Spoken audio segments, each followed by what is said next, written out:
Welcome to a brand new episode of Seize the Moment podcast. And today we have a very special guest. Today we have on Matthew Hongoltz-Hetling. He's a journalist specializing in narrative features and investigative reporting. He's been named a finalist for the Pulitzer Prize, won a George Polk Award, and has been voted Journalist of the Year by the Maine Press Association, among numerous other honors. He's also the author of A Libertarian Walks Into a Bear, and his writing has appeared in Foreign Policy, USA Today, Popular Science, Atavist Magazine, Pulitzer Center on Crisis Reporting, the Associated Press, and elsewhere. And his new book, available now, is called If It Sounds Like a Quack, A Journey to the Fringes of American Medicine. Welcome, Matthew. It's awesome to have you on. Thank you guys so much for having me. I'm excited to talk with you, finally. Right, yeah. Your viewers probably don't know I had to skip a previous arranged meeting, but because we had a little family crisis involving my toddler and a kitchen knife. But everyone's okay. Yeah. And now I'm happy that we're catching back up. Same here. Yeah. And I mean, I think one of the main reasons is because we love the book so much. And I know I've told you and I posted it on Twitter too. It's legit one of my favorite books of the year. So it was worth rescheduling. Also hilarious too. Yeah. And hilarious. I'm like, all right. Yeah. Cool. So the comedy in it was definitely one of the funniest books I've ever read, if not the funniest. It's up there with George Carlin's autobiography. Yeah. Cool. Yeah. That's high praise, man. Thank you very much. You're welcome. All right, so I'm going to do something a little bit differently this time. So usually I read a passage, but this time I actually want to read the cast of characters from Matt's book. So the reason why I'm doing that is because there's so many people here and they have so much going on, or some had some going on. And then so the reason is because I want to make sure that us and the audience can keep track of everybody. Okay, so in Matt's book, these are the cast of characters and the people he covers. So Larry Little is a heroic dentist from Rapid Creek, South Dakota, who at the age of 65 embarked on a second career that he believed would revolutionize healthcare. Toby McAdam, a failed gubernatorial candidate from Billings, Montana, who created a line of supplements to treat his mother's terminal illness. Robert O. Young, a Mormon missionary from Utah, who became a folk musician, a tennis player, and a research scientist in that order. His scientific discoveries resurrected a long-dead theory that challenges the common understanding of germs. I'm going to try to get this name right. I think it's Alicia Kolisko. Is that it? Okay. Yeah. Very good. Okay, so yeah. Gotcha. Okay, so a language teacher who fled Poland's authoritarian Communist Party to pursue her own piece of the American dream and became the unlikely champion of a much maligned parasite. Leilani and Dale Newman, Pentecostals of great faith whose pursuit of good works led them from Turlock, California, to found a ministry in rural Wisconsin. Jim Hubble and Mark Grennan, two beings with vastly different backgrounds who were brought together by the shared beliefs that the nefarious deep state was suppressing their miraculous health trick. And I got one more passage because I got to read this because we're definitely going to cover him too.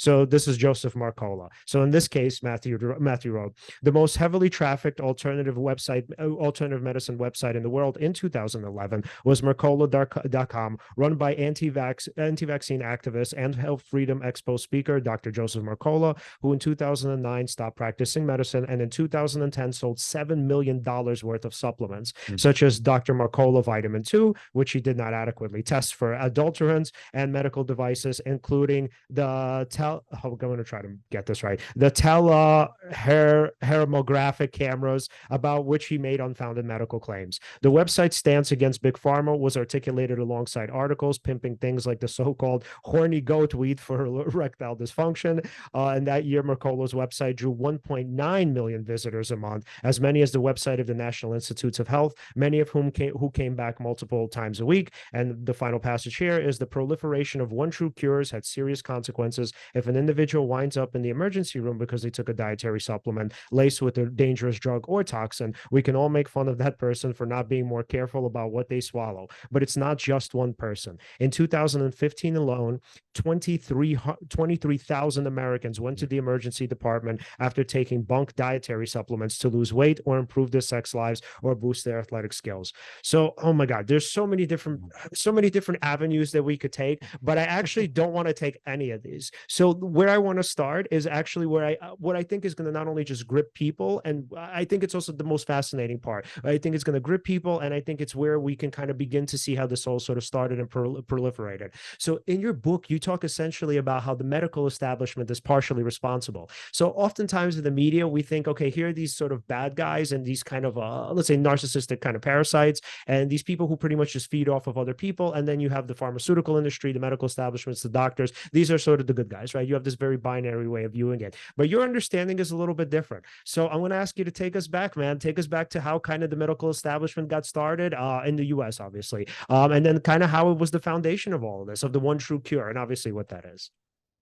Yeah. I actually, depending on how far you want to go back, I make some reference in the book to the 1830s when there was a medical freedom movement that formed in response to perceived inadequacies in the realm of like university trained doctors, right? So like you can imagine in the 1800s, medicine was not very good, right? Like they had the scientific method, but they hadn't really been able to implement it very effectively or efficiently. And so they were advocating a lot of bunk treatments themselves, some of which were very dangerous, like mercury. Also, a doctor back in the 1800s was much more comfortable than an alternative healer with taking a drastic method like, say, sawing off your leg, right? Oh, your leg needs to come off, says the 1800 surgeon.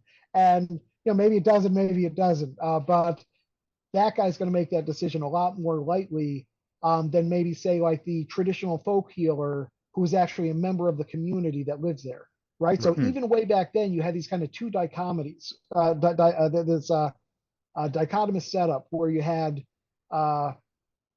university trained doctors who were elite, that they were relying on science and evidence. They wanted very much to quantify our ailments, right, and come up with objective data, right? Give us the assembly line that will allow us to treat people.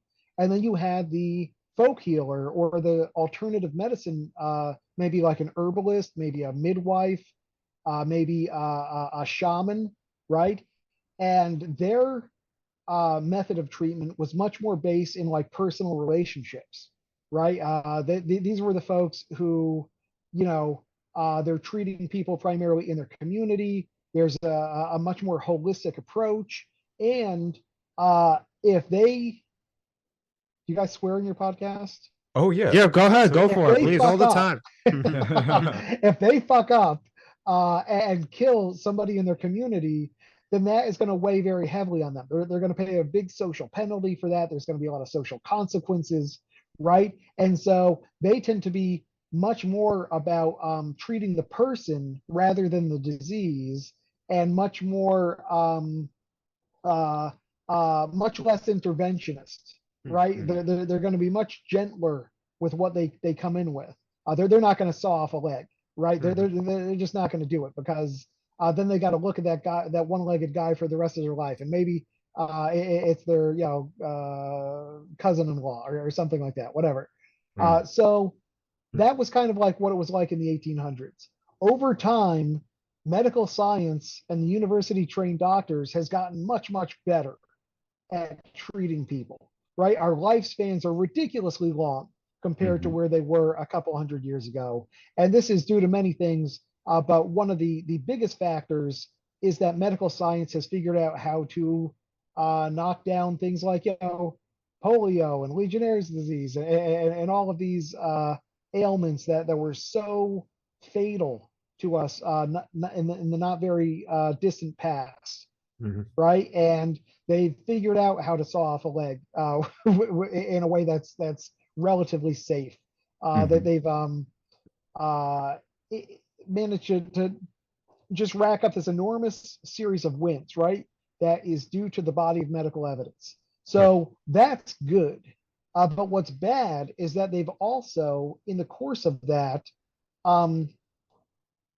maintained that sense of elitism and honed it and refined it and expanded upon it, so that in the, I think it was the 1840s, the American Medical Association formed and started working very hard to kind of like professionalize this class of doctors, right? And so they wanted doctors to get more money.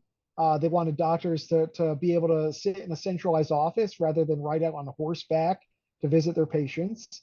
They wanted to elevate the craft, as all professional guilds would.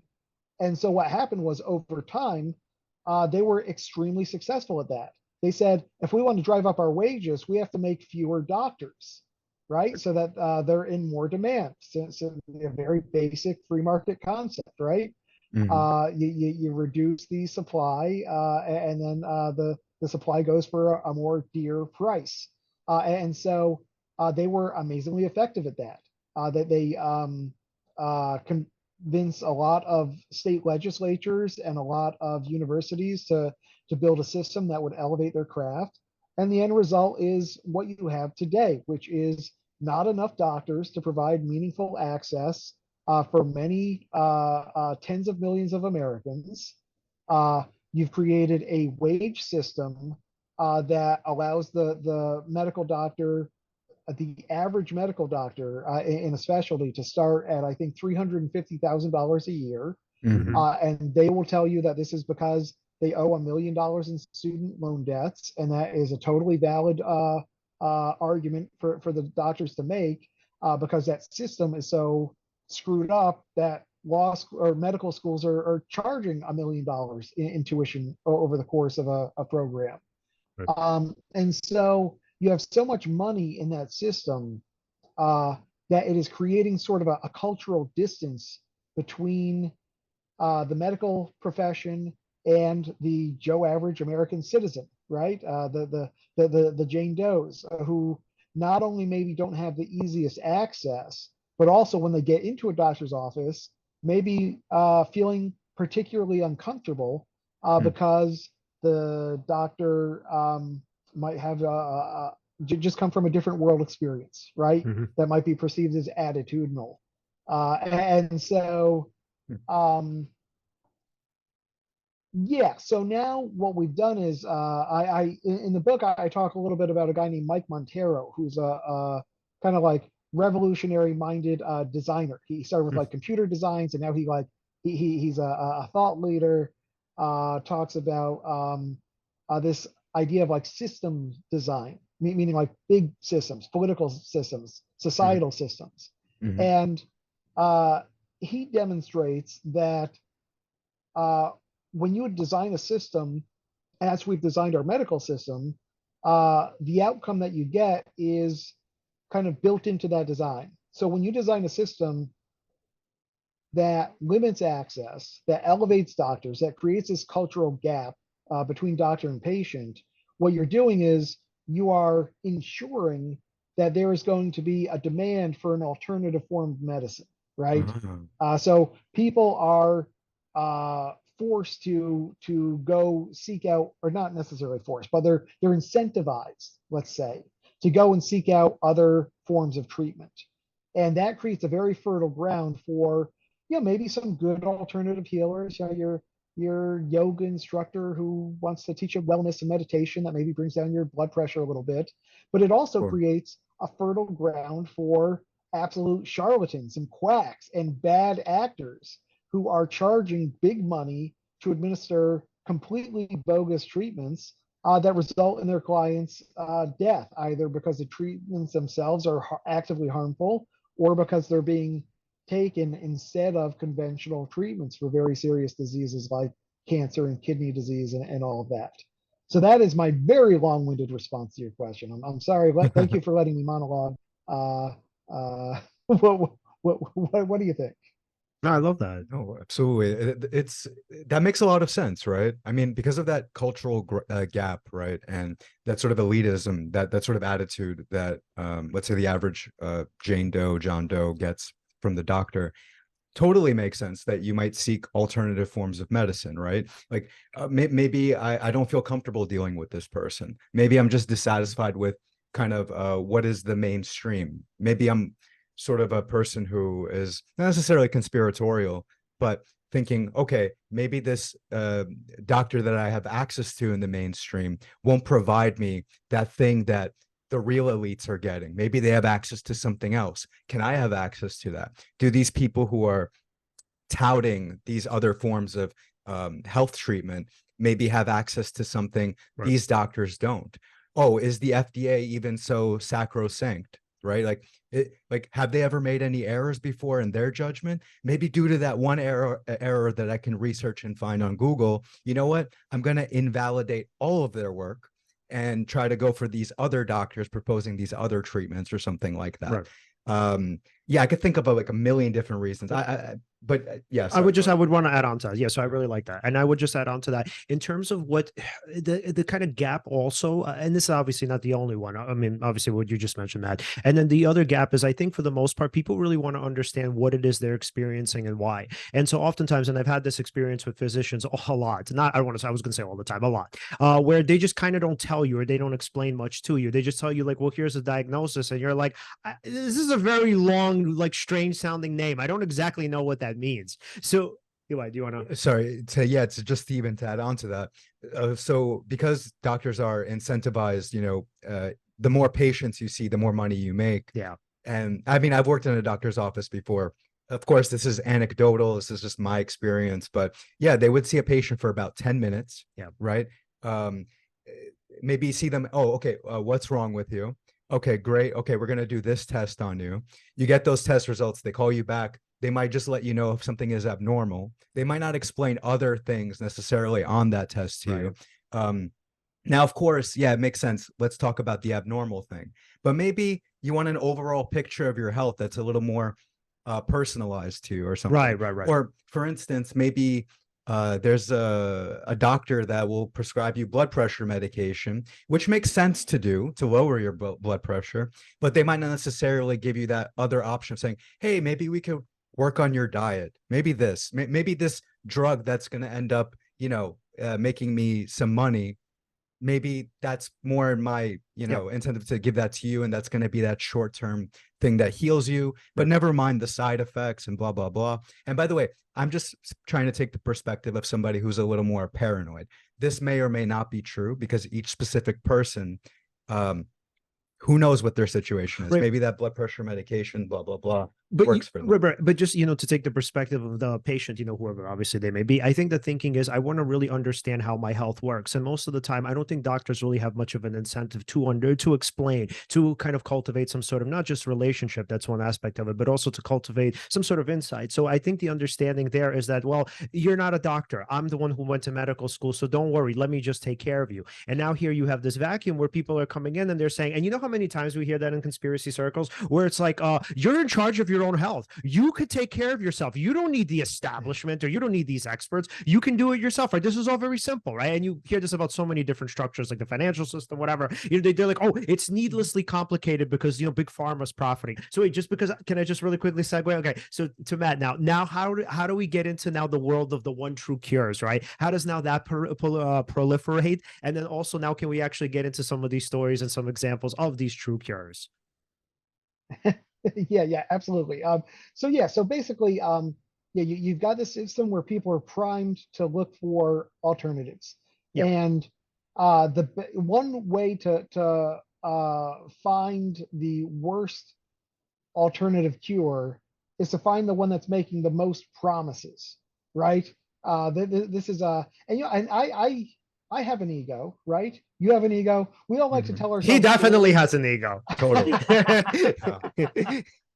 We like to tell ourselves stories about ourselves that make us feel like we're, like we're important, like we're good, like we're out there doing it. So imagine that your ego has allowed you to think that you have come up with a cure that is a magic bullet solution for every disease, right? And that is what these folks that I spoke with and researched for my book seem to, for the most part, legitimately believe, which is that, they come up on some sort of they have an experience involving a potential cure. And that starts a chain of evidence collection on their part that is deeply, deeply flawed, that reinforces those ideas. And then they come up with the conclusion not too long after that what they've discovered is going to revolutionize healthcare and is going to cure everyone of everything, right? It's kind of like a search for a holy grail. And this is one thing that puts one true curism at odds with the medical establishment is that over the last couple of centuries, the medical establishment has taken an ever more discrete view of disease, right? Like they don't treat the whole body. They say this specific disease has this specific cause, and therefore requires this specific range of treatments. And then this broken arm requires something altogether different, and so on down the line. But so now, for example, there's a guy who was Robert O. Young, who you mentioned at the top of the show. He is a Utah former missionary, right? Kind of a devout Mormon guy. Gets into tennis. Through his love of tennis, he gets into health. He writes like a diet book. He's like studying nutrition, that sort of stuff. And he looks through a microscope one day and believes that he is witnessing a human cell turning into a pathogen, right? So he's basically saying, like, when he sees this, his takeaway is, oh my God, there's no such thing as a germ. Germ theory is wrong. Instead, what we call germs are actually human cells that have been transformed inside the cell into pathogens, right? And so he attributes this to the levels of acidity in the blood. You know, if your body has too acidic of an environment, it's going to turn your cells into, you know, coronavirus pathogens. It's going to turn your cells into cancer, and so on.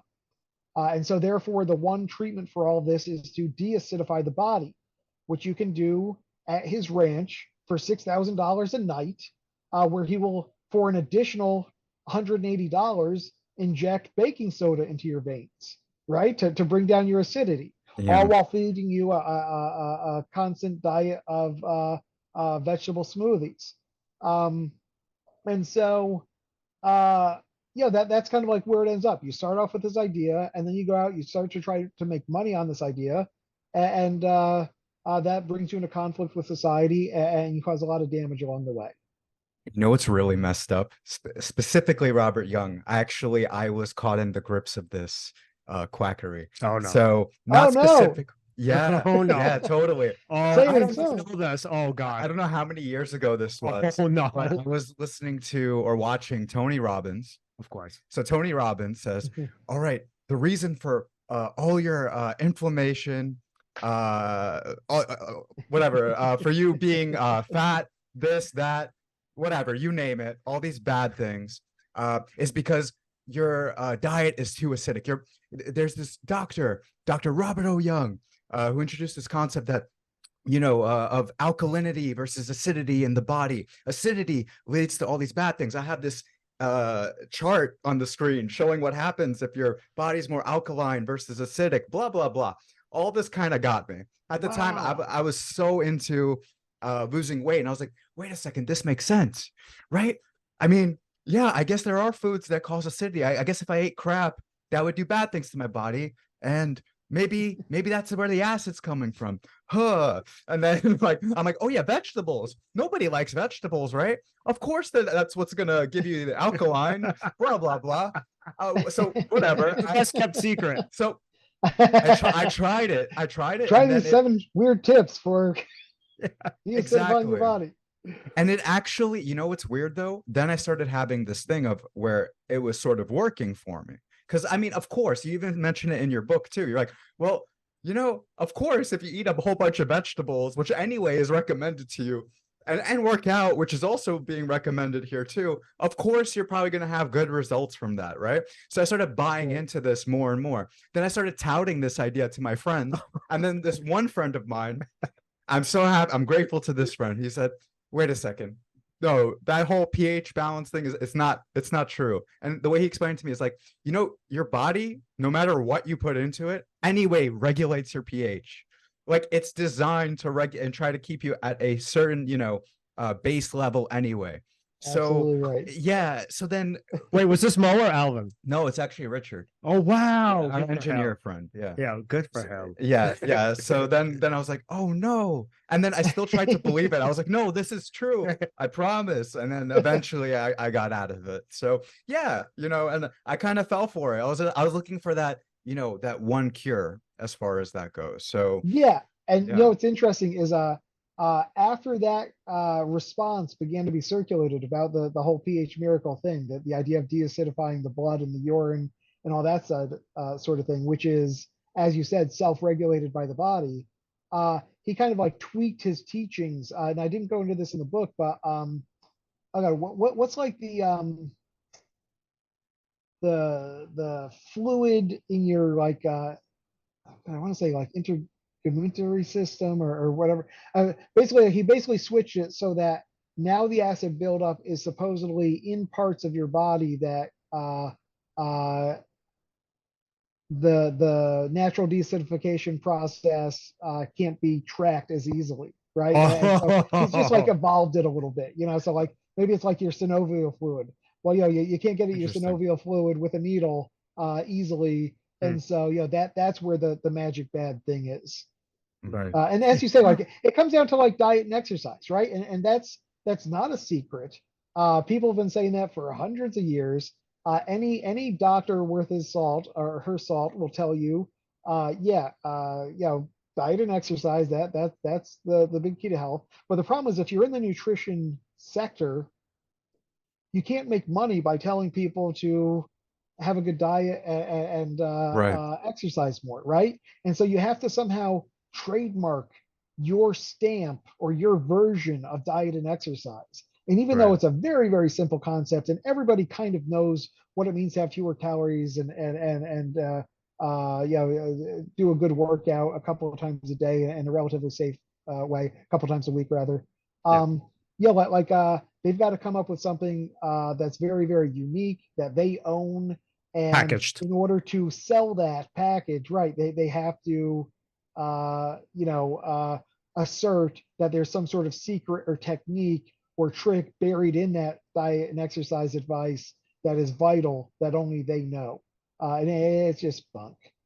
And what's interesting is like these alternative medicine practitioners, again, some are good, no problems with those that are good, but they have the advantage of being able to use certain sales techniques in order to get people to kind of buy into what it is that they're saying, right? Especially like that idea of the one cure, saying like, no, I have something that's going to solve all of your problems.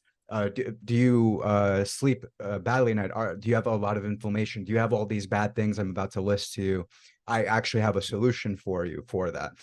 Doctors don't necessarily have that. You do have that in big pharma. Like we have those commercials where it's like, oh, Zoloft. Do you go to bed at night and wake up in the morning? Oh, yes, I do. And then you need this pill. Like I'm kind of borrowing from Chris Rock over there. But yeah, like so big pharma has it, but mainstream doctors don't really have that on their side in terms of like that sales aspect of it. So it's like a disadvantage too. Right. Yeah. Doctors are basically like, they've relied for so long on the idea that they've got the best science-based evidence that they haven't really had to sell themselves, right? In quite the same way. And so, like big pharma, they are, a whole different animal, right? They're the ones who are trying to actively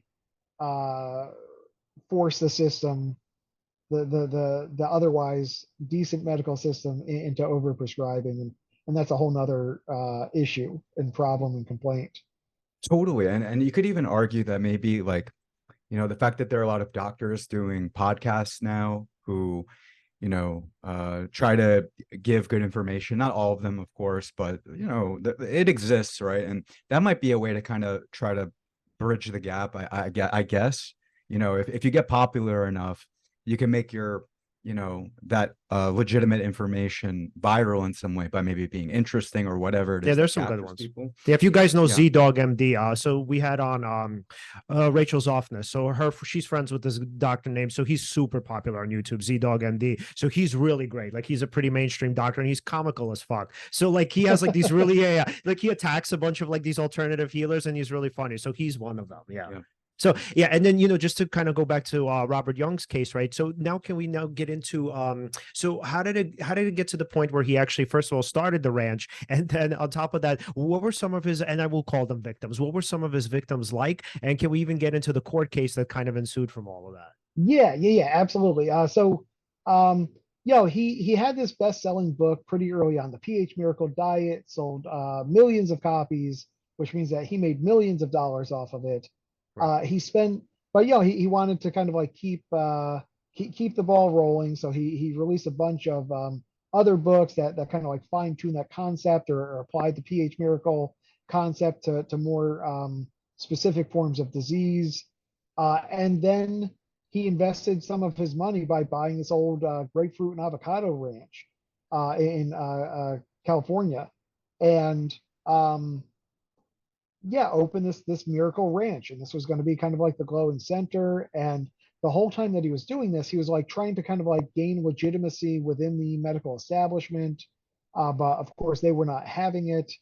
And he would interface with his clients on a personal basis, and so that was kind of like in the hallmark of these sorts of treatments, is that he's a friendly face, he's a sympathetic ear, and he's considered very much like an authority figure, which kind of like again fulfilled that ego need where he can come and lecture and discourse on things and hold forth. So he's running this ranch and people are coming to him, uh, and they're spending, as I said, upwards of $6,000 per day. And he would advise that they stay like 6 weeks for some of these patients. And they were all, or many of them were suffering from cancer, right? And the kind of crux of it, another big red flag for these sorts of harmful one true cure frauds, is that they don't tell you, they tell you to stop seeing your regular doctor, right? If they're going to be right, that means that mainstream conventional medicine has to be wrong. Mhm. And so Young's teachings were that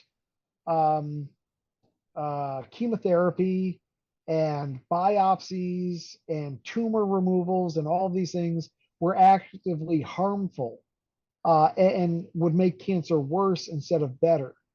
Mm. And so he got people like there's a young woman that I profile in the book named Dawn Callie, mother of four, kind of like a free spirit, grew up in kind of like a I don't want to say commune, but like a sort of background that put a lot of emphasis on spirituality, and was suspicious of institutionalized medicine. So she grew up hearing regularly that cancer doctors were very, very bad people. And so when she developed breast cancer, stage 1, very treatable form of breast cancer, uh, for most of us, it would be the right answer is just go to see your medical doctor. What's the question, right? But given her background, she began looking for other solutions. Like she didn't want to do that. If she was going to do that, that would have been like a really big step, and a step that would have put her out of sync with her family and her peers, right? And in particular, she had a favorite aunt who had also gone through cancer, believed that a doctor had exacerbated the aunt's cancer, and that alternative healing had helped that cancer instead. So this woman, Dawn, she comes across Robert Young's teachings. She sends him an email explaining that she's in dire financial straits and can't really afford his treatments. And he invited her to come and work at the ranch with him. And for a while, she became kind of like a little bit of a poster girl for this treatment. He's having her talk on promotional videos. She's a fun and vibrant energy, just her personality. So she's talking about how she started the pH Miracle treatment and her cancer went away, and now she feels so much better, and blah blah blah. She's doing like blood tests, and instead of having a medical doctor interpret the results of her blood tests, she's asking Robert Young to interpret her blood tests. You know, he's paying Yeah. for them, and he's having them send the results to him, and then he's reviewing them with her.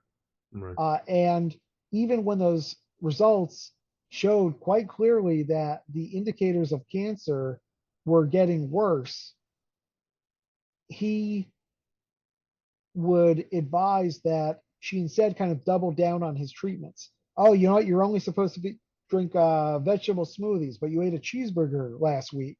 You know, like Mhm. those sorts of things. Mhm. So Trying it's to like address it's your fault. Yeah. yeah. You're not trying hard enough.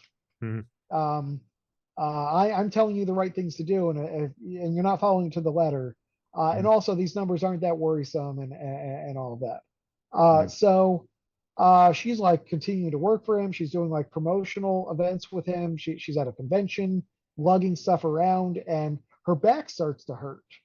And she eventually goes to a medical doctor, only to learn that instead of stage 1 eminently treatable breast cancer, she's now metastasized, and the Mhm. cancer is now ridden all throughout her body.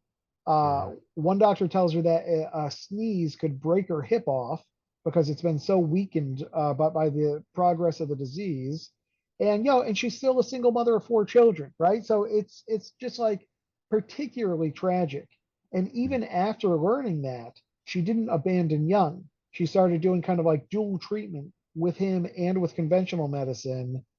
And only over a period of a year or two did she start to sort of rethink her relationship with him and rethink his teachings, and eventually decided to bring a lawsuit against him, Yeah. where she sued him for an unheard of amount, like $50 million, Right. for the loss of life. Her lifespan had shrunk by, I think, 32 or 37 years, something like that. And so part of what her attorney was asking for her was $1 million for each lost year of life. Right. And she prevailed in court. Her attorney, B.B. Fell, made an absolute mockery out of Young and his teachings. She forced him to admit on the stand that he himself had had a hair transplant, even though he was teaching that the pH miracle diet would regrow bald heads. You have a regrow hair. Wait, Alan, you didn't try that? It was working. It It was working. it I was promise working. you. No, I'm You just should have kidding. you should have just drunk more This was years smoothies, ago. This dude. is when he had hair. You gave up the program. That's why. That's know, why, seriously. And so he got a hair transplant, and that was like a really big aha moment for the jury, Mhm. because it suggested that he had intent to deceive, right? Because if he's not relying on his own treatments, and he's instead going to conventional medicine for his own treatments, then how can we believe that he's acting in good faith when he's treating Dawn? So the jury gave her $100 million, twice what she was asking, which was a historic judgment. It was later reduced on appeal, and she has still not seen a penny of the settlement. She's hoping that when he's forced to sell his ranch, that she'll finally see a few bucks out of it. But really, really sad. She's outlived her prognosis. She's still hanging in there, being a wonderful mother, being a wonderful human being. Yeah. And we wish her well. Yeah. Well, one of my favorite parts of the book, and I think this is a question that probably all of us have, and I'm sure many people when reading your book would have. So as you're going through it, the question arises of, how do these people actually believe this? And I think that's kind of the main question you're looking to answer as you're reading the book. And so what I love is that when you're asked, and you do finally ask her that question. So she says, essentially, it's like fake it till you make it on steroids. So it's not so much that he believes it per se, it's just that he's so sure that somewhere down the line and somewhere in the future, there's going to be conclusive evidence of it. So yeah, Matt, can you talk a little bit about that? Because I think everybody's always wondering, like, do these people believe it? Do they not believe it? Are they like legitimate charlatans where they're like snake oil salesmen and they know what they're doing? Do they legitimately buy into this? And it's sort of like this middle ground, which I like. It's like yes and no. Yeah, because it's a perpetual question, because the only one who can really answer it is the person themselves. And Right. part of the built-in suspicion is that they're not going to answer truthfully, right? And so it's this really kind of weird question to pose, because it seems really, really important. and there's no way to know for sure, right? Mhm. But yeah, what Dawn believed after years of time at Young's right elbow was that yeah, he believed in the core goodness of his idea, of his invention. He believed that there was no germ theory, that instead this thing called terrain theory, the acidification of the body, that was correct, fundamentally correct. But he was willing to essentially falsify evidence, lie, put on airs, do whatever it took to prop up that belief for the public, because he felt like he was on the losing end of the battle with big pharma, right? Mhm. And so once you feel like, oh geez, I'm being persecuted by my powerful enemies and they're not playing by the rules, well then I'm not going to play by the rules either, right? Right. That's sort of like the justification. And I think that kind of rings true for most of the folks that I looked at for this book, is that they either believed it 100%, and or they believed themselves like 90%.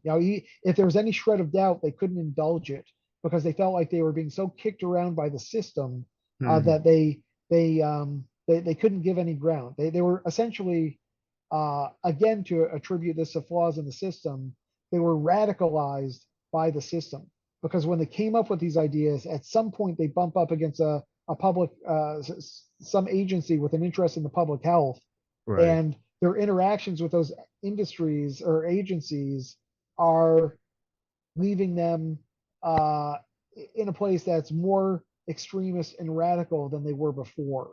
And so I do kind of, again, fault society and our systems, but that's also not to condone what Yeah, people right. like Robert Young are doing. Yeah. So can we get into that? So that's actually one of the funniest parts of your book, how the FDA handles all of this. So, I mean, I don't remember exactly if this was related to Robert Young. I don't remember exactly who the person was, but if it wasn't, I mean, we could get into that person. But yeah, the FDA's kind of handling it is hilarious with their kind of over manualization and just the kind of rigidity of the rules and just how unappealing they are to the public. Yeah. Let's talk about that. Yeah. This is part and parcel of my same complaint about the medical institution, right? And doctors, is that the FDA is such a bureaucracy that it's like a parody of a bureaucracy in some respects.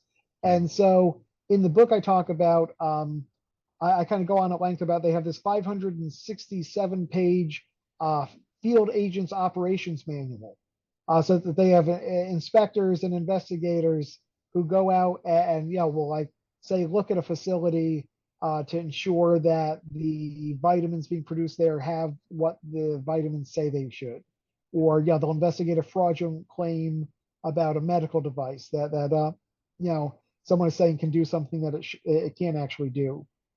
And so in order to kind of get at that culture that they have, I watched a conference that they held where they were trying to be more public friendly, right? And it was the they get a bunch of investigators and people from the FDA up at a forum table, and they're all sitting up there and trying to make themselves more public friendly, and just completely failing at it, right? Like I don't want to go into too much detail about it, but it's like someone says, like, oh, so is there a difference between inspector level 1 and inspector level 3? And the response is, we're not inspectors, we're investigators. Yeah. And the second, then moving on to say, it's investigators. It's not, what we do is we investigate. We don't inspect it. And she just goes on and on and on about it.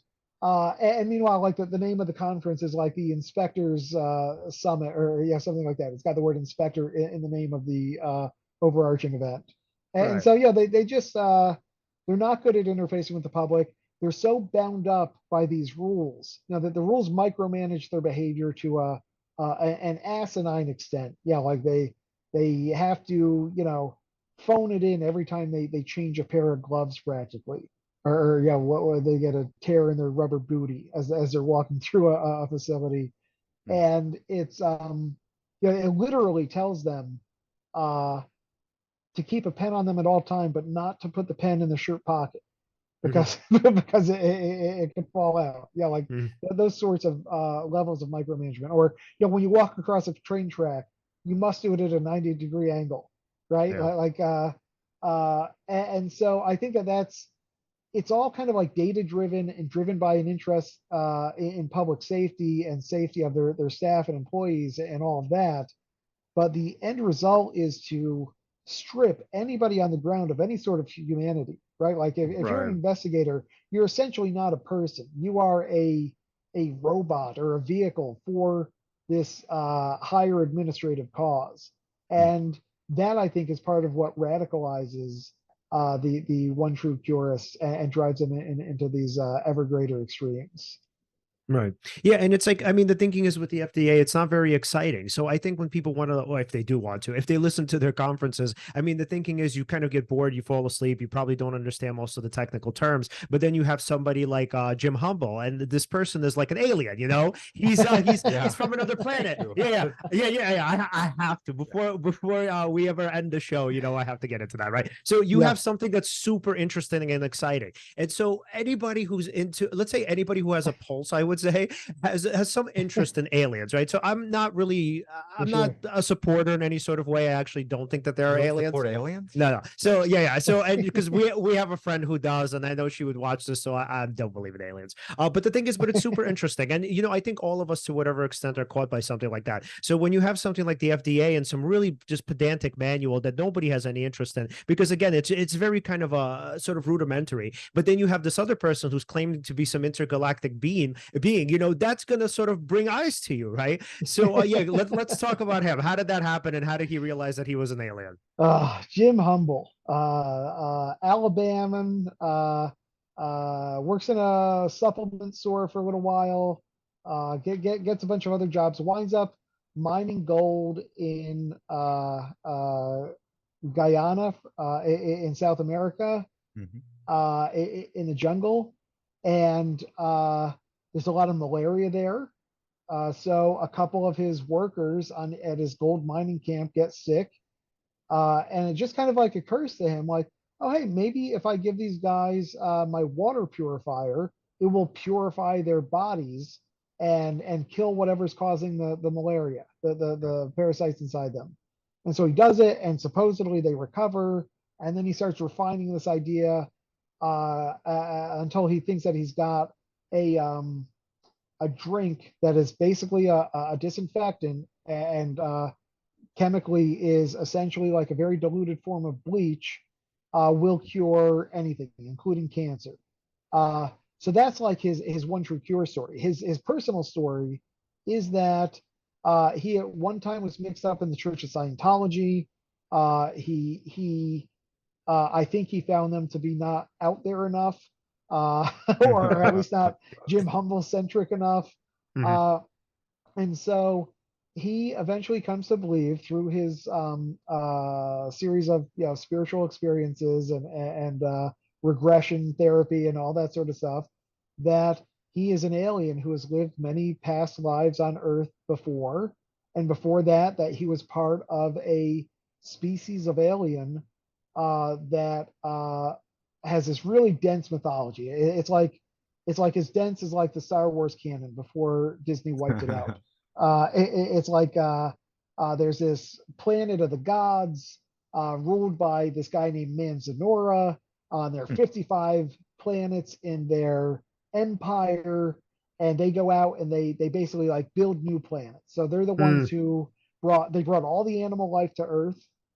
They brought all the water to Earth, and they set Earth up as a habitable planet.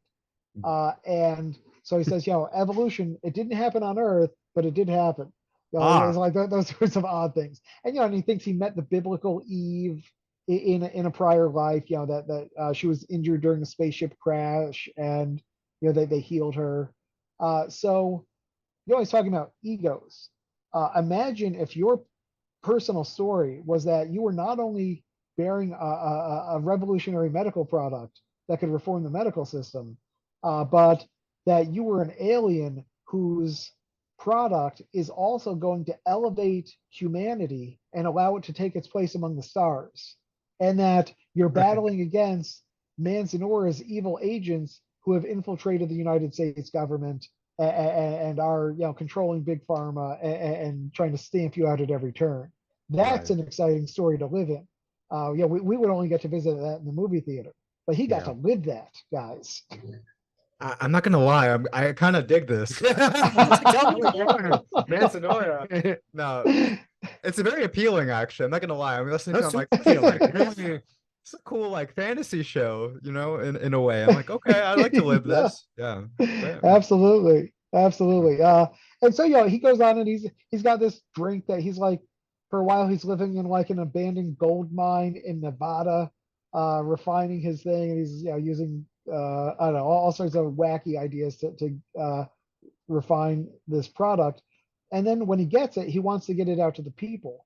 But instead of selling it, which is what most of the folks did, he wanted to just kind of like get the word out. It wasn't important to him to make a lot of money off of it, he said. He was just driven by this, alien goal of elevating humanity. Brilliant. And because the FDA was restrictive, he decided that he had to like, email people from around the world, kind of like looking for places where he could distribute this. And of course, he wound up in the places that have the fewest restrictions and regulations on behavior, which is Africa. And he was traveling around Africa, basically bribing his way into prisons and administering this bleach drink to prisoners. And when they would, or he'd go out to like a remote village, African village, in a lab coat. Everyone would assume he's a doctor. He's telling them to drink this stuff. They do. They all get sick. They start vomiting and shitting out things you shouldn't shit out. And his response is, oh, well, this is fascinating. Look at this. A sign of healing is vomiting and diarrhea. This is a sign of getting well. Right. And so he writes it all up in a book that he distributes half for free and half for sale on the internet. And guess what? That took off. A lot of people bought his book and started manufacturing and selling his drink. And he eventually went on to like co-found a sort of faux church with a religious guy named Mark Brennan. Right. And the two of them were producing a lot of this stuff, and they were selling it through the church, but they couldn't actually sell it legally. So they were calling it, if you donate $20 to the church, we will bless you with this holy sacramental water. Right. And eventually the government came down on Brennan, and Humble wound up, I think he's living in Mexico or Colombia or somewhere, Central America. And can we get into this? Because this was so fascinating that the FDA, with all of the rigidity of their rules, I mean, they weren't even punitive enough. That was insane. Yeah. Yeah. Well, this is another problem that we have, is that once people get to a certain state of radicalization and extremism, there's nothing the justice system can do to get them off their course. So his partner, Mark Brennan, is literally in a Colombian prison awaiting extradition when I'm talking to him. So that's like as harsh an outcome as you can possibly imagine. And the specific charges against him were related to him selling this stuff as a coronavirus cure. And he had threatened the government and implied that they were going to take up arms against the FDA if they tried to come for him. So he winds up in this Colombian prison awaiting extradition to the United States. And I asked him, kind of like what was going on with his life, and he was still producing and selling the stuff in prison to his fellow inmates. He said he treated dozens of his fellow inmates while awaiting prosecution for this very thing. And he's not the only one in the book. There's another guy, you mentioned Larry Lytle at the top of the show, who sold $12,000 lasers that did nothing. And he's in his 80s, and he's in prison, and still basically feels that he's been done wrong. So you can't take these guys off the shelf. It's very, very hard. And prosecuting and jailing someone is the absolute last defense that society has, and even that is inadequate. You can lock up the guy, but the medical misinformation Right. roams free. On that note, do you want to bring up RFK? So actually, I was going to ask about. So I will actually, I do, but not yet. Is that Oh, okay? okay. Okay. Yeah, so I actually, because I want to actually. You know what? This will tie into it. Okay, because the next thing I want to talk about now is medical freedom. So would you say that now, as like we started going beyond the science, and now it went from, okay, here's the scientific data for this, to, well, it's actually, within our constitutional right to provide whatever medicine we want to, and essentially people get to decide on their own, right? That's kind of hyper-capitalism, and that's what it's supposed to be. So would you say, in terms of the way medical freedom works, is that, well, not the way it works, but the way it's sort of connected to how the FDA operates, is that the FDA fundamentally, even though we do have laws in place, that it's kind of hard for them to take I mean, maybe it's too much bureaucracy too, but it's fundamentally difficult for them to kind of impinge upon these freedoms. And so ultimately what they do is they initially start out with warnings, and then maybe more sort of stern warnings, and then they finally, try to punish them, fines, whatever, and then obviously jail time. And this is because we've moved on to the point of medical freedom, where now the idea is, well, as consumers and as pretty much advocates for our own health, we should be able to kind of buy and sell what we wish, because ultimately we're smart and responsible people. Yeah, although that's not even like the yes, absolutely. They are. It's kind of a bind, because, as you say, there's a slow escalation of that starts with a warning letter and ends with imprisonment. Right. And what they hope is that there's the sum of that system is a deterrent to would-be sellers of bad medical products, right? And Right. so the FDA is not really out there to combat the medical freedom movement. They're just out Right. there to enforce the laws that are on the books. But what happened was around 2005, some libertarian medical freedom lobbyists who were headquartered in DC started to actively organize alternative healers, right? And this is really like the beginning of the modern medical freedom movement. And a lot of people in positions of power expressed a lot of surprise that there was so much resistance to the COVID vaccine, and that there was so much resistance to public health messaging about masks and social distancing. But they really shouldn't have been. They shouldn't have been surprised at all, because this had been building since the early 2000s. And what they basically said to these alternative healers was, stop arguing about the science behind your healing system or your modality. Instead, argue about it being the consumer's right to choose the product that they want for their own health, is exactly what you said. And once they wrapped it in that sort of dressing, that package became very appealing, not only to the alternative healers who wanted to be able to go out and sell their products and sound good while doing it, but they also sounded pretty good to the Republican Party.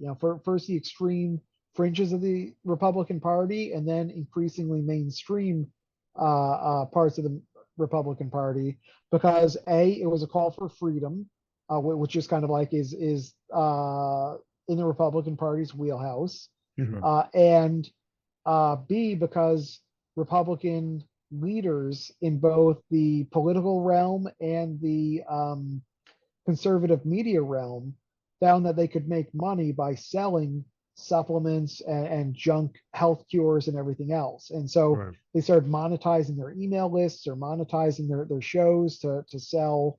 We've all heard of Alex Jones and the garbage he sells. The rival seeds. Yeah, right. And that's his whole business model, is that stuff, right? Yeah. And the messaging of all that stuff from all these influential conservatives over the last 15 years has carried either implicitly or explicitly, this is the key to good health. It's not going to your doctor. It's not public health agencies. It's what I'm selling you, right? And it's an alternative. And so they've kind of like created this playing field that got people very riled up. And so coronavirus was just sort of kind of like the apex of all those years of building, where it really brought the libertarians in the health freedom movement into close alignment with the Republicans and allowed them to advance that agenda. Yeah, that's what I was wondering in terms of the FDA, because I mean, already there's somewhat of a negative perception of them. And I guess my thinking was, is it because of the kind of public perception and the fear of more scrutiny that they were essentially handing out warning letters instead of initially starting out with fines and maybe even jailing them? I don't think so. I think it was like a resource thing. And I think Hmm. it's also just how they've traditionally done it. So, Mhm. in the 90s, it worked because there weren't that many bad guys. And Yeah. so the government kind of had a handle on them.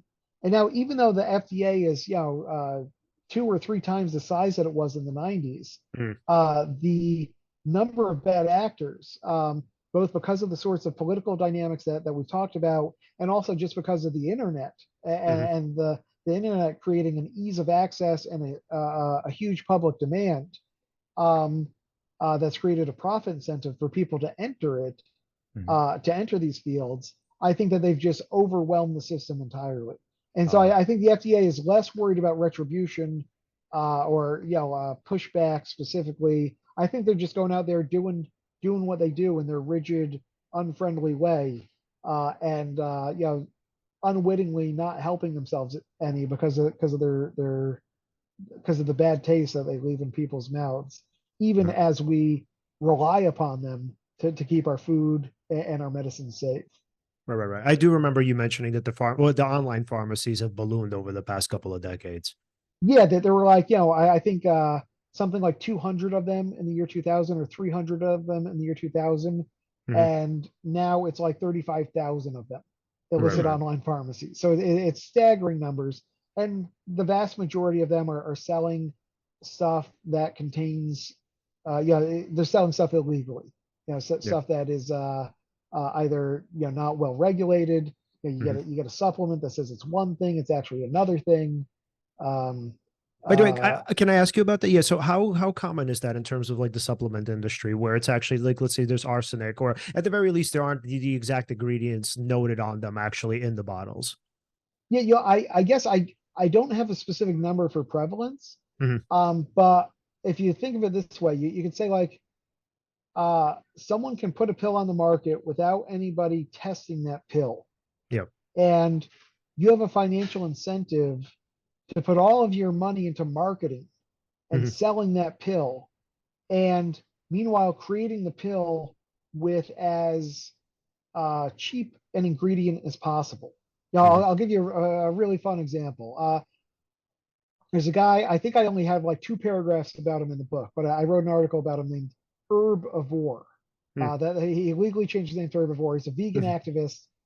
And Herbivore had this dream, that he wanted to come up with the all natural plant based alternative to Viagra, Oh. right? So he is traveling the world, tracking down all these like folklore remedies, for the herb that makes erections, supercharged and superpowered, Yeah. and he's testing all of them himself, Mhm. and uh, it's like a life dream of his.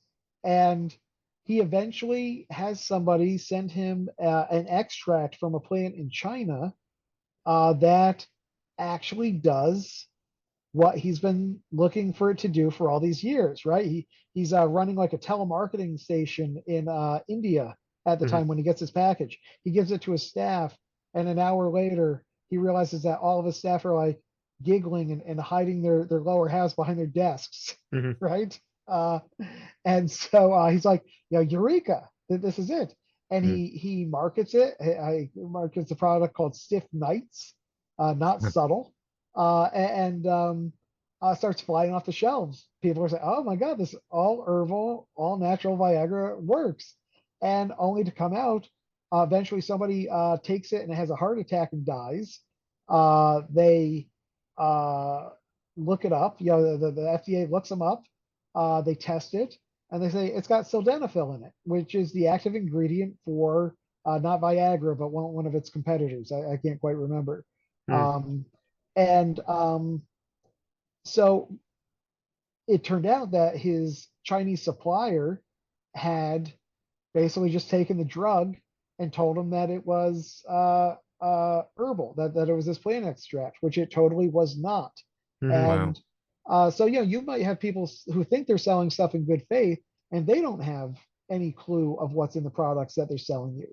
So, you go to a big company that's selling stuff, and you assume that maybe there are more eyes on them, and so that they're a little bit of a better actor. I don't know. But they found all sorts of gross stuff in supplements. And because the effects of vitamins are subtle, if some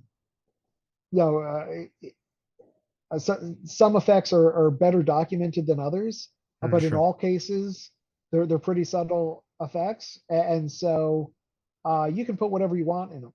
And if there's a public scandal, or if people are grow tired of your brand because it's not producing the effects that you want, you just change the label, right? Just slap a new name on there, come up with a new marketing campaign. That's what they do.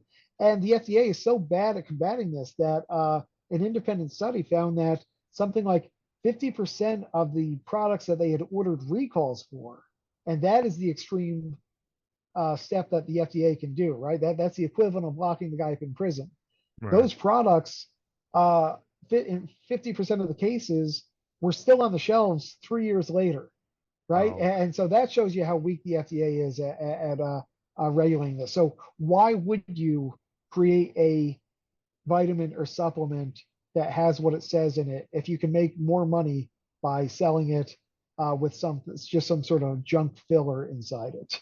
Wow. Sure. Yeah, I guess even if they claim there's a third party testing facility or something like that, I mean, who I mean, knows that how those helps. numbers are skewed. Yeah.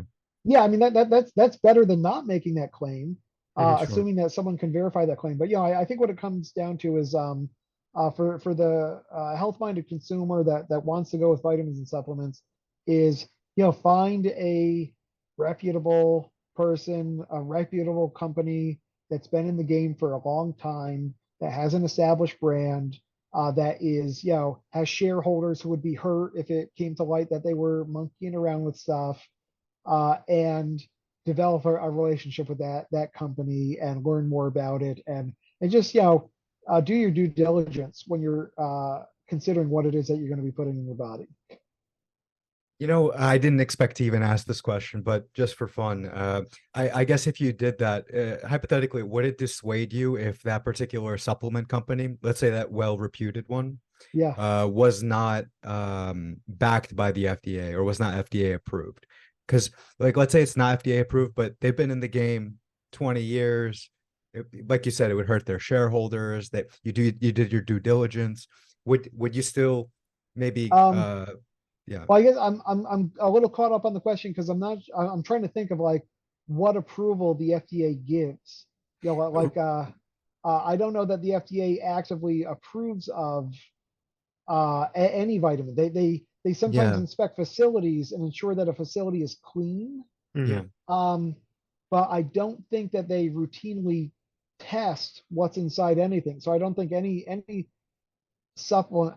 Oh, maybe you're thinking of these labels that say like these claims have not been investigated by the FDA. Yeah, I suppose. I mean, actually, also what you're saying now is, I mean, I should have known this, but that's actually new information to me, too. I mean, I'm not aware of any FDA like backed vitamins either. I was just curious if that even Yeah, I mean, existed, I guess. But yeah, So what I would the think FDA then investigate? the What was that? facilities. Oh, it's just the facilities, so it's not actually the products then. Right, they'll kind of spot check products, and they triage that. So if there's a lot of if somebody dies after taking a supplement, they'll test that bottle of supplements and try to find out what's up. But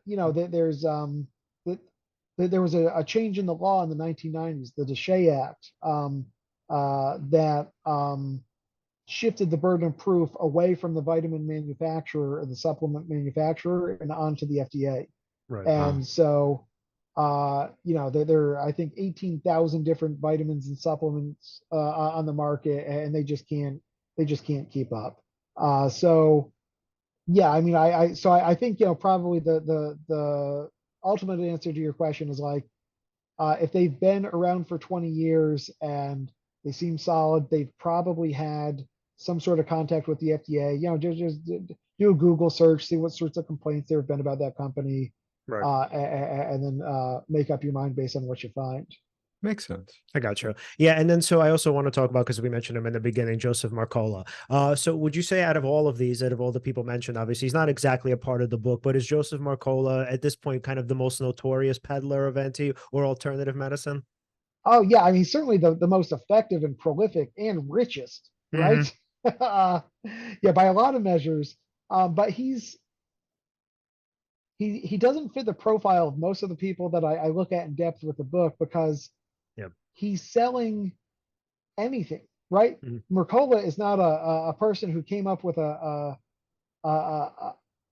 medical revolutionary cure. Mhm. He's a brand, right? Right. He's got websites with amazing amounts of traffic that Yeah. are selling. Newsletters. Oh yeah, newsletters, wide range of products, medical devices and supplements, and he's putting he's donated like $100 million to some like anti-vax medical freedom causes, Hmm. right? And so he is like the big player, uh, the equivalent of big pharma, right? He's big supplement, where he's out there trying to, um, reshape the political landscape in a way that will put more dollars into his pocket. Oh, okay, wait. Oh, I have an interesting question for you. Okay, Joseph Mercola, right? So he peddles supplements. So one can argue that based on his following and his brand, that it would be pretty, let's say, counterproductive to him, for lack of a better term, for him to hawk something that doesn't necessarily work, right? So, right, but yeah, how does he do that? Yeah, that's a good question. I think the answer is that like he operates in a space that is not it's almost more political than health, right? Like he operates in a space where it's kind of like the his buying public has already priced in the fact that he's in opposition to government, Hmm. right? Uh, He's uh it's like Donald Trump. The more bad things that he gets dinged for legally, Hmm. the more evidence you've accrued that he's being persecuted by his political opponents, right? Hmm. So Hmm. I think for Mercola, it's kind of like the same thing, right? Like he's been in the game for a long time, but he is sort of immune among his following to the complaints. And also, like if he had been doing what he's been doing for as long as he's been doing it, 20 years or so, and not been fined by the FDA, then Hmm. I might say, all right, well, maybe he's at least acting with a certain amount of responsibility. mhm. Hmm. But when you look at some of the things like you cited in that passage you read from the book earlier, Leon, you know, he's been caught with his hand in the cookie jar a few times, Hmm. and I don't think that that being caught like that has hurt his bottom line very much. Right. And so I think you might look at that and say this is a guy who's been around for a long time, but who does not have a reputable business, who doesn't have a sterling reputation. In fact, someone who's been found to be acting unethically in multiple situations. Right. Yeah, and so as we kind of start to wrap up, since we did mention RFK, we're gonna try to sort of end off with this. So, with the interesting thing, at least to me about RFK, is that he's pretty much, I mean, he tries to kind of sprinkle in some of the science and what he calls science, but he's mostly a proponent of medical freedom. So he will say something like, "Well, I'm not against vaccines. I'm for vaccine safety. Whatever that is. And again, it goes into the argument of we kind of get to decide. So, Matt, I guess how does it feel, to have such a mainstream politician and especially a Democratic politician out of all things, sort of not only just be anti-vax and anti-science, but also be one of these alternative practitioners. Or not, he's not himself as, but he's a sort of proponent of alternative practice. I think it kind of shows just how like right now, yeah, I myself am progressive, right? And so uh, right now, my progressive friends, we're all thumbing our noses at the Republicans for being anti-science, right? But what I learned through the research of this book is that um, Republicans aren't necessarily inherently anti-science. There have been a lot of thought leaders within the conservative movement who have set themselves to disseminate anti-science messaging, Mm. and they are leading the Republican rank and file by the nose into these bad waters. RFK is an exception among Democrats, right? In that he's the one who is leading like that. So I think if he were to somehow win the nomination or start to gain friends, if other Democratic leaders capitulated to his surprising amount of popularity in the same way that they did on the right, I think Democrats are just as susceptible to coming up with to being led to a place that is anti-science. You know, like there are arguments that we've done that historically on issues like genetically modified foods. Yeah. You know, we were predicting all these horrific consequences and the dangers of Monsanto. And now, you know, guess what? Genetically modified foods are feeding a lot of people that would otherwise go hungry, and we haven't seen widespread environmental destruction. Yeah, at least not Right. yet. Right. And yeah, I have mixed feelings about it, but just the point being that RFK is a voice in the Democratic Party that seized on this anti-establishment messaging that is not that different from where the Democratic Party was maybe 40 years ago, right? When he was coming up, you know, part of like the history of the environmental movement has been a belief that the system is structured to benefit, you know, coal and gas and all of that, and that big pharma and medicine, you know, those were like deeply held progressive values not that long ago. Right. And still are to the extent that they're true, I would argue. But RFK is an expression of that wing of the Democratic Party, and the fact that it's so closely aligned with so many conservative values right now, I think just kind of shows how this kind of transformational moment that we're in politics. Yeah. Yeah. And what's so horrific about RFK is that it's very insidious. So it goes from a little bit of this to a little bit of that. And then you're like, holy shit. So it came out a couple of days ago, maybe I think it was even yesterday, where now the belief is that, oh, well, COVID is sort of sparing Jewish people and what was it, Chinese people. So, I mean, Ashkenazi Jews and the Chinese. yeah. Yeah. Yeah, Wow. what's so interesting about something like that is that initially it was, well, I'm only just for vaccine safety. I don't, he doesn't really talk about COVID, right? Essentially, it's just the COVID vaccines per se. But now he's going into a hypothesis and the theory of COVID. So it's kind of interesting how it's like this little step-by-step ladder. First, you're like, okay, kind of what he's saying could be maybe true. I got to look into the evidence. And then it's like it gets more and more fringe as you kind of climb up it. And then you're like, dude, oh my God, how does anybody take this guy seriously? Yeah, well, how many people have learned the lesson of you know, when I say something extreme, I get more attention, right? Yeah. And so I think that's part of it too, is True. that the audiences kind of demand that they want people to go up the ladder to some extent, you know, because it's this you know, it attracts attention, it gets headlines and all of that, and so you go further and further along that path, and suddenly, like, yeah, like you said, like what the hell is this guy talking about? But I think it kind of makes sense. Yeah, that there's a good example of this. I can't remember the guy's name, but there was like a YouTuber who he was like did a bunch of videos of various sorts, kind of like lifestyle or like little performative things. And one of his things was like eating a big meal. And that was the thing that clicked with his audiences, was eating this big meal. There's a name for it. I can't remember, like this category of video.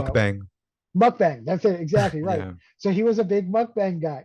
And over the course of a couple of years, that became the only content that he was doing. And his mukbang persona was different. It was more, it was like a bigger personality than he actually showed himself to be in his earlier ones. So like he went from being kind of this mild-mannered, nice guy to suddenly he's this big, you know, overweight mukbang, performative, like wacko, just eating insane things and insane amounts of things. And it was kind of like, well, his audience kind of turned him into that, didn't they? Because that's what they incentivized him to do. They gave him clicks. They gave him likes. They gave him comments on his videos, and so that kind of like pushed him into that territory. And so, Right. maybe that's where RFK is. When I was a kid, I grew up in the Hudson Valley on the Hudson River. RFK was like a local hero. Like I read his book. I was like, this guy's cleaning up the Hudson River. He's getting the chemicals out of it. He's shutting down polluters. So it was all warm, fuzzy feelings for RFK. And then I look at where he is now, and I don't know quite how that happened. It's so interesting because like somebody like Bernie Sanders, I wonder how he kind of got to that point where he was able to walk that tightrope. So where he would kind of accuse Big Pharma of obviously, price gouging and, kind of withholding medication. And you can still say, okay, the problem isn't the medications themselves or the vaccines. Obviously, the problem is the people behind them, the people kind of cultivating them, making them, profiting off of them. And so what he would point to is profiteering as opposed to, some insidious plot to poison us. So it's kind of interesting, I guess, how thin that line is and how easy it is for somebody to RFK to just so quickly cross it. I used to work in a newsroom that covered Vermont and that covered Bernie Sanders heavily. I've interviewed him for that newspaper. Oh, cool. And there would be discussions in the newsroom, like the things that Bernie Sanders are saying sound so extreme, and so we would fact check him, right? And everything that comes out of Bernie Sanders' mouth is true. There is no fact. There's no contradiction of fact that Bernie Sanders is making, right? Wow. But then if we're fact checking someone like RFK Jr., well, there's no end of misstatements, mistruths, and that. And so I think it basically comes down to one person is surrounding themselves with bad information and bad people and spouting off what will rile up their audiences. And one person, Bernie, is speaking from the heart and doing his research, doing his homework, and really has radical views, but expresses them in a way that is based in reality. I love that. Yeah. So agreeing that Bernie Sanders is the greatest presidential candidate of all time is a great endpoint for this podcast. I'm with you there. All right, Alan. So final questions for Matt before we wrap up. Yes. If we wanted to follow you, follow your work, and of course, buy your book, where can we do that? Oh, yeah. Please Google me. You'll get to my website, matthongoltz-hetling.com. I'm also present on Twitter at HH_Matt. Feel free to email me. I love to hear from folks and from readers. And my book is called If It Sounds Like a Quack. A lot of funny stuff, a lot of frightening stuff, a lot of sad stuff. It's all there. And I hope you can find it on Amazon, indie books, whatever. Please give it a read and give it a good review. Oh, and by the way, so I'm going to make this even more enticing. The best part of the book we didn't even get up to. So toward the end of the book, you're pretty much building the case that most of these people are gearing towards some sort of zombie fucking apocalypse. So it's not only that these people are quacks. They literally believe zombies are coming. So yeah, obviously we didn't have time for that, but to our listeners, we hope you guys buy the book because essentially it gets even better toward the end. It gets from like, okay, this is somewhat kind of reasonable to this is just complete buffoonery. All right, Matt, thank you so much. This was amazing. This is awesome. What a great tease. Thank you, guys. Thank you. Also, just in general for the voice that you provide. It's an important voice. I'm really happy that you guys are out there maintaining some sanity and thoughtful analysis in these crazy zombie plague times. I love it. Thank you so much, Matt. Thanks, Matt. Take care. All right, guys. Thanks. Talk to you soon. Bye. Bye-bye. Okay. That was awesome. I don't even know how much time passed, but well, anyway, everyone, thank you again so much for watching. You can always follow us at Seize the Moment Podcast on Instagram and Facebook, on Twitter, where Seize_podcast. Like, subscribe, hit the bell on YouTube. And thank you so much for watching, and see you next time.